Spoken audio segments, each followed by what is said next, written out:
afternoon, everyone. Like many of you, I had received this email in my inbox this morning explaining that MetaMaterials is going to be drilling some wells per the lease agreement with Texas University Lands. They need to drill some wells. I remember John Berta saying because of COVID and the oil prices plummeted and everything was shut down, they had a hard time drilling and finishing exploring the Orogrande property. I think this came up because it was a contingency. There might have been somebody interested in the property, and as they were trying to sell it, the contingency came up with Texas University Lands saying, hey, you have to finish doing these drills. You have to finish these wells. So this email doesn't necessarily mean that there's a spinoff coming. It could just mean that there's a sale too. That's a lot of oil, and oil property is hot right now. It's funny because I found a Seeking Alpha article from 2016 when I was doing some digging, and it told me that oil in the Permian, well, this isn't Permian Basin, but oil in the Permian Basin is isn't that much. There's not that much oil in the Permian Basin, which is laughable now because new studies say it's on par with Saudi Arabia, or it's bigger, and they say it's huge. So I found that I'm like, this article did not age well. Okay, so there's a contingency they have to drill for oil. They're doing double time on it. They're already drilling 2 this month, and they're completing the next 2 in the beginning of November. So that means that sometimes by the end of December, it'll come down to the 11th hour. We'll know. This could be a spinoff with Oilco, or they could have been trying to sell the assets. Oilco could have very well been to help keep the Torchlight assets separate from Meta.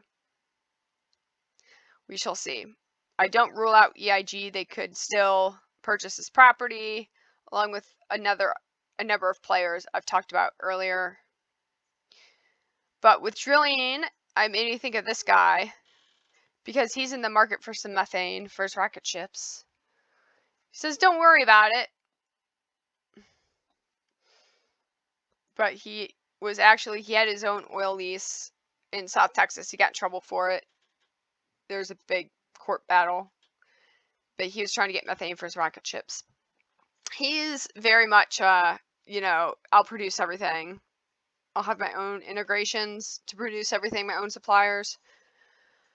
So I wouldn't kick him out of the picture because you're going to be drilling these wells and there's going to be some methane here, and that's what he wants. He wants that methane.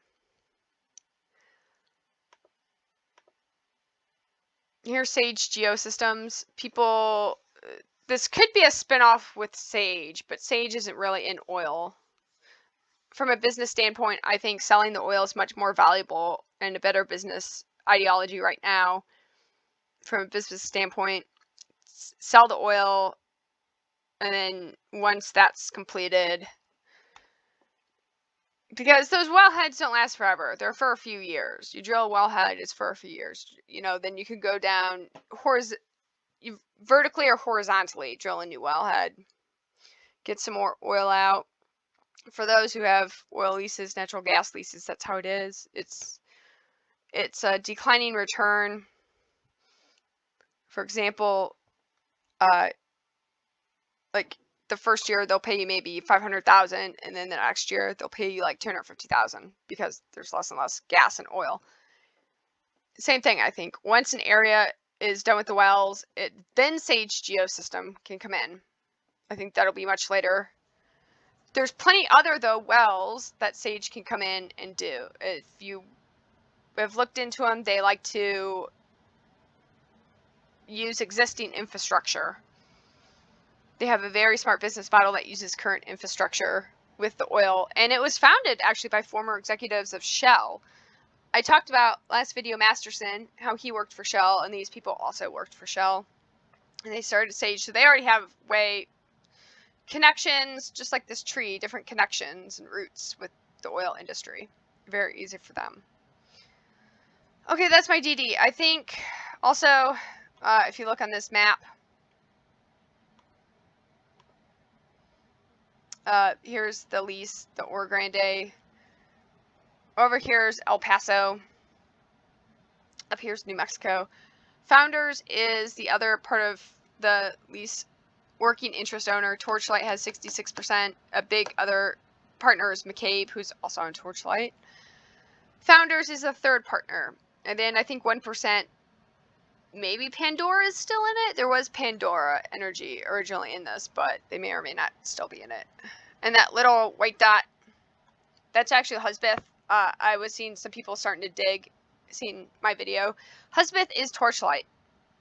It is indeed Torchlight. So they, Torchlight, Husbeth, it's the same company. So this says it's under the same lease, but I see different names pop up, and I'm not sure what that means still. It could be Maverick. That would point to EIG. Alright, that's my DD. I guess we're in a holding pattern until the end of December right now. It could be mid-December. I'm not sure. They could make this pretty quickly. That'd be nice. Alright. Like I said, there's a lot of oil, 3.7 billion. You know, it's oil's $80 a barrel. I don't think, why would you just, you know, let it sit there? I mean, it's been sitting there. They were waiting for oil to come back up in price, but you know, they ain't making more oil. And you have somebody here who can help you abate the methane because he wants it. He wants to go to space. It's win-win. It's win-win. Let's do this deal. We'll benefit. All right, guys. Catch you later.